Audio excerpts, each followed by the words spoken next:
Hi friends, ഇന്ന് ഞാൻ ഇവിടെ ഉണ്ടാക്കാൻ പോകുന്നത് വളരെ ഈസി ആയിട്ട് ഉണ്ടാക്കാൻ പറ്റിയ ഒരു ഡേറ്റ്സ് ബോൾ ആണ്. അപ്പോൾ ഇതിനു വേണ്ടി ഞാനിവിടെ ഒരു 20 ഈത്തപ്പഴം എടുത്തിട്ടുണ്ട്. പിന്നെ ഇതിന്റെ കുരുവൊക്കെ കളഞ്ഞ് റെഡിയാക്കി എടുത്തിട്ടുണ്ട് ഞാൻ. ഇനി നമുക്ക് ഇത് ബട്ടറിലിട്ട് നന്നായിട്ട് ചൂടാക്കി എടുക്കണം. എന്നിട്ടാണ് നമ്മൾ ബാക്കിയുള്ള ഇൻഗ്രീഡിയൻസ് ഒക്കെ ചേർത്ത് ബോൾസ് ആക്കി എടുക്കുന്നത്. അപ്പോൾ ഞാനിവിടെ ഒരു 1.5 ടേബിൾ സ്പൂൺ ബട്ടർ നന്നായിട്ട് ചൂടാക്കി അതിലേക്ക് ഞാൻ ഈ കുരുവളഞ്ഞ ഈത്തപ്പഴം ഇട്ട് ഒന്ന് ചൂടാക്കി എടുക്കുന്നുണ്ട്. നന്നായിട്ട് ചൂടാക്കി എടുക്കണം. അപ്പൊ നല്ല സോഫ്റ്റ് ആയി കിട്ടും ഈത്തപ്പഴം. ഇടയ്ക്കിടയ്ക്ക് ഒന്ന് ഇതുപോലെ ഒന്ന് ഇളക്കി കൊടുത്താൽ മതി. അതുപോലെ ഫ്ലെയിം ഒരു മീഡിയം ഫ്ലെയിമിൽ ഇട്ട് കൊടുത്താൽ മതി, അല്ലെങ്കിൽ പിന്നെ പെട്ടെന്ന് കരിഞ്ഞു പോകും. പിന്നെ നമ്മൾ ഈ ബോൾസിലേക്ക് ഫ്രൈ ചെയ്ത് വെച്ച അണ്ടിപ്പരിപ്പ് കൂടി ഇട്ട് കൊടുക്കുന്നുണ്ട്. അപ്പോൾ നിങ്ങൾ ബട്ടർ ഇട്ട് ഫസ്റ്റ് ഈത്തപ്പഴം ഇടുന്നതിന് മുന്നേ കുറച്ച് അണ്ടിപ്പരിപ്പ് എടുത്തൊന്ന് ഫ്രൈ ചെയ്തെടുക്കണം. എൻ്റെ അടുത്ത് ഓൾറെഡി ഫ്രൈ ചെയ്ത അണ്ടിപ്പരിപ്പ് ഉണ്ട്, അതുകൊണ്ടാണ് ഞാൻ ഇവിടെ ചെയ്യുന്നത് കാണിക്കാതിരുന്നത്.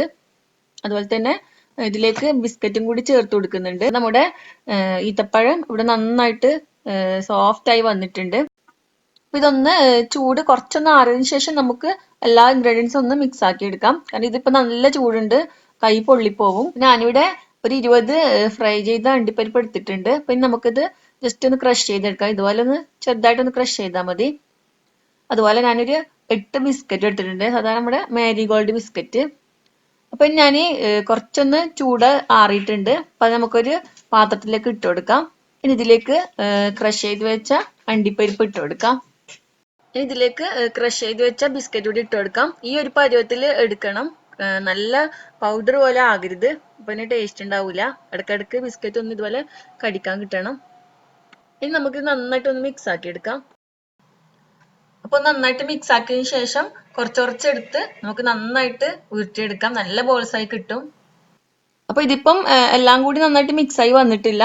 അപ്പൊ നമ്മൾ ഇതുപോലെ എടുക്കുന്ന സമയത്ത് ഇതിലുള്ള ബിസ്ക്കറ്റ് പീസും അതുപോലെ തന്നെ അണ്ടിപ്പരിപ്പിന്റെ പീസൊക്കെ എടുക്കാൻ ശ്രമിക്കുക.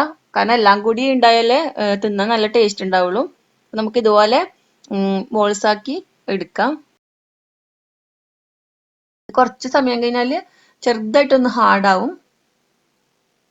നല്ല ടേസ്റ്റ് ആണിത്. അതുപോലെ തന്നെ ഇത് ഉണ്ടാക്കാനും വളരെ എളുപ്പമാണ്. ഇൻഗ്രീഡിയൻസും അധികം ഒന്നും ആവശ്യമില്ല. അപ്പൊ ഇതുപോലെ നമുക്കെല്ലാം ബോൾസ് ആക്കി എടുക്കാം.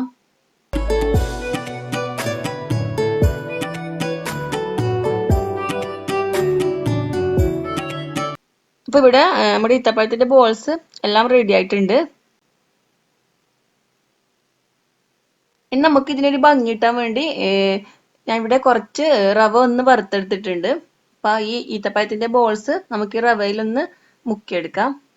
ഒരു ഭംഗിക്ക് വേണ്ടി ചെയ്യുന്നതാണ്.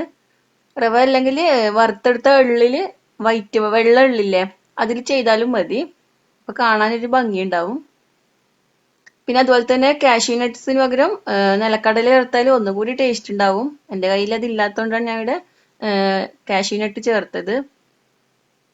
സൂപ്പർ ടേസ്റ്റ് ആണ്. അപ്പൊ എല്ലാവരും ഒന്ന് ഇതുപോലെ ട്രൈ ചെയ്ത് നോക്കുക. നിങ്ങളുടെ അഭിപ്രായങ്ങൾ അറിയിക്കുക.